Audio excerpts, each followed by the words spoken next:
जननायक लोकगौरव पुरस्कार मिळाल्याबद्दल सामाजिक कार्यकर्ते विश्वभूषण कांबळे यांचा सत्कार करण्यात आला।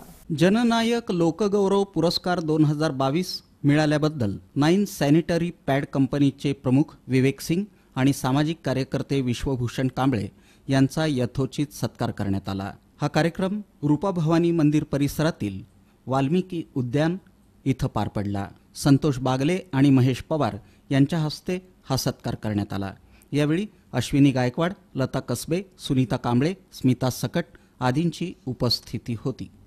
बाबा तुमच्यावर अन्याय झाला असेल, कुठं पोलीस चौकीत प्रॉब्लेम झाला असेल, कुठलं पण असू दे, स्वतः धावून येतात आणि गडबडीत पण काय अडचण सेंटर केंद्र सरकारचा एक पुरस्कार आहे तो त्यांना मिळाला आहे आणि ते पुरस्कार मिळाल्याबद्दल आपण त्यांचा सत्कार करतोय। बोलून माझा सत्कार जे केला आपण सर्व महिला वर्ग किंवा संतोष बागले सर या ठिकाणी हे मोठे मान्यवर त्याचप्रमाणे मी यांचा पहिला आभारी मानतो।